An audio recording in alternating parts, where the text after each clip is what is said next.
we can achieve nothing without paying the price. Now, what is that price?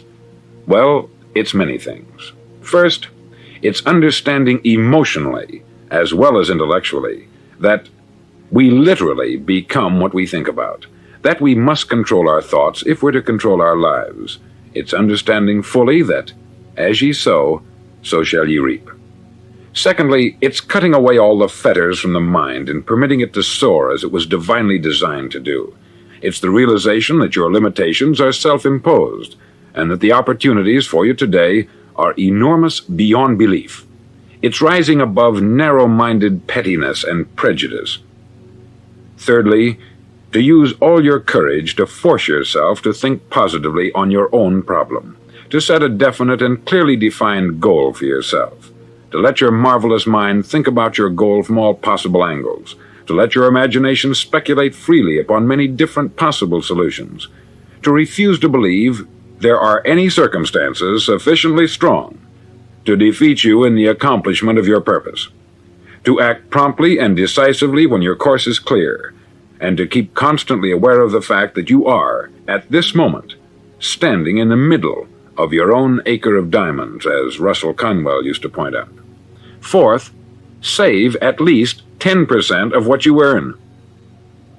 It's also remembering that no matter what your present job, it has enormous possibilities if you're willing to pay the price. Now let's just go over the important points in the price each of us must pay to achieve the wonderful life that can be ours. It is, of course, worth any price. 1. You will become what you think about.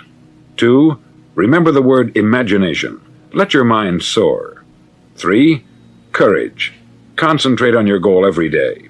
4. Save 10% of what you earn. And action. Ideas are worthless unless we act on them. There are two things that may be said of everyone. Each of us wants something, and each of us is afraid of something. I want you to write on a card what it is you want more than anything else. It may be more money. Perhaps you'd like to double your income or make a specific amount of money. It may be a beautiful home. It may be success at your job. It may be a particular position in life. It could be a more harmonious family. Each of us wants something. Write down on your card specifically what it is that you want. Make sure it's a single goal and clearly defined. You needn't show it to anyone, but carry it with you so that you can look at it several times a day. Think about it in a cheerful, relaxed, positive way each morning when you get up, and immediately you have something to work for, something to get out of bed for, something to live for. Look at it every chance you get during the day and just before going to bed at night. As you look at it, remember that you must become what you think about, and since you're thinking about your goal, you realize that soon it will be yours. In fact, it's yours really the moment you write it down and begin to think about it. Look at the abundance all around you as you go about your daily business. You have as much right to this abundance as any other living creature. It's yours for the asking.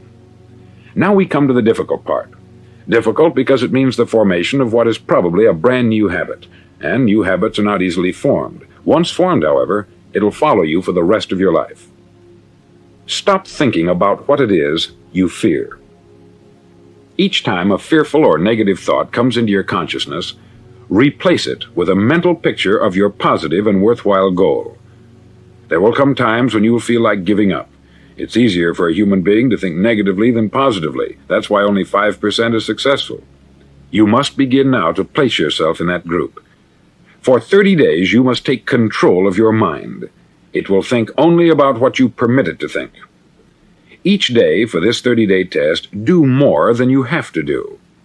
In addition to maintaining a cheerful, positive outlook, give of yourself more than you've ever done before. Do this knowing that your returns in life must be in direct proportion to what you give.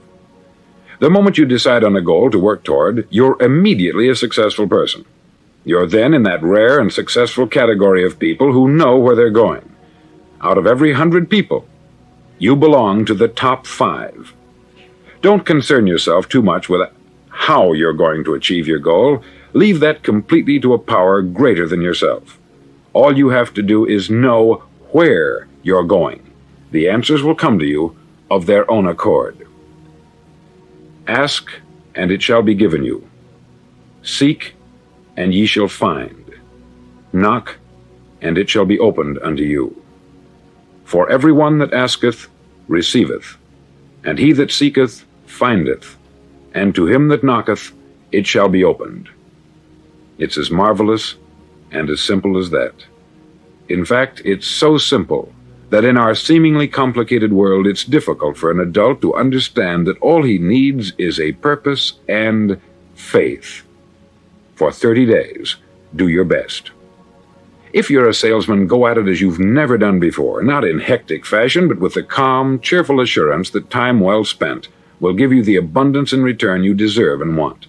If you're a homemaker, devote your 30-day test to complete giving of yourself, without thinking about receiving anything in return, and you will be amazed at the difference it makes in your life. No matter what your job, do it as you've never done it before for 30 days. And if you've kept your goal before you every day, you'll wonder and marvel at this new life you've found. Dorothea Brand, outstanding editor and writer, discovered it for herself and tells about it in her fine book, Wake Up and Live. Her entire philosophy is reduced to the words, act as though it were impossible to fail. She made her own test, with sincerity and faith, and her entire life was changed to one of overwhelming success. Now you make your test for 30 full days. Don't start your test until you've made up your mind to stick with it. You see, by being persistent, you're demonstrating faith.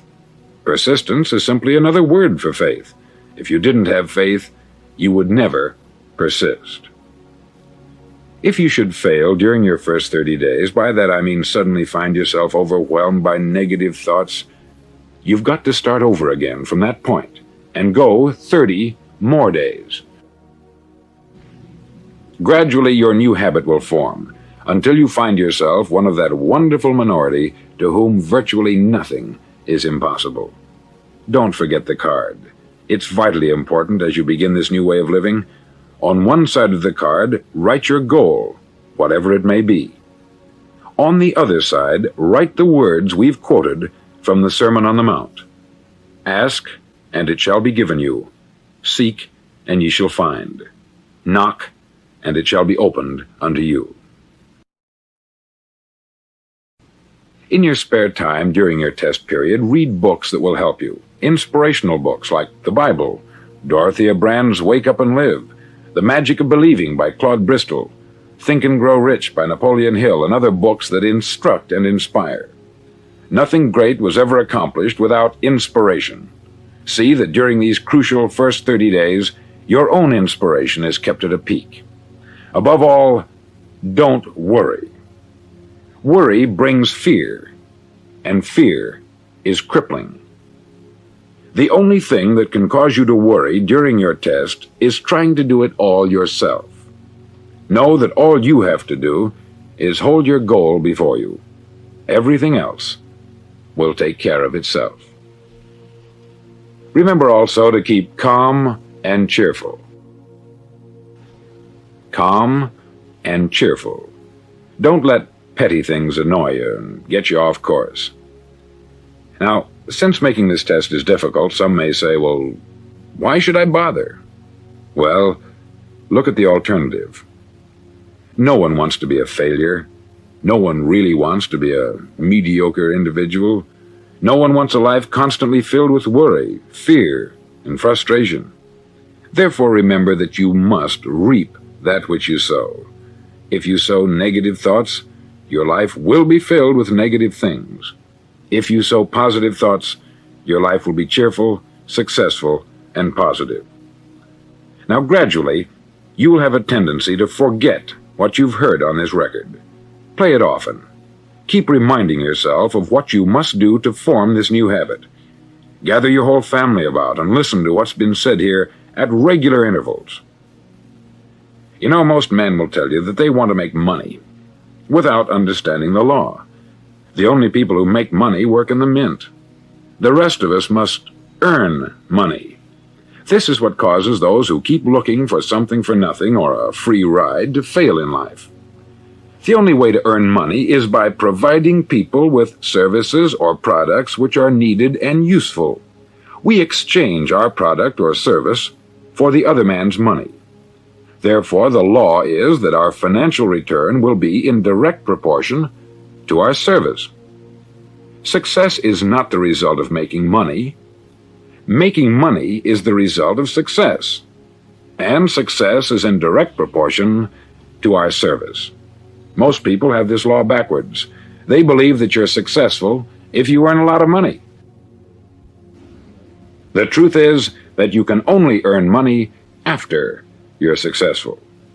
It's like the story of the man who sat in front of the stove and said to it, "Give me heat, and then I'll add the wood." How many men and women do you know, or do you suppose there are today, who take the same attitude toward life? There are millions. We've got to put the fuel in before we can expect heat. Likewise, we've got to be of service first before we can expect money. Don't concern yourself with the money. Be of service. Build, work, dream, create. Do this, and you'll find there's no limit to the prosperity and abundance that will come to you. Prosperity is founded upon a law of mutual exchange. Any person who contributes to prosperity must prosper in turn himself. Sometimes the return will not come from those you serve, but it must come to you from someplace, for that is the law.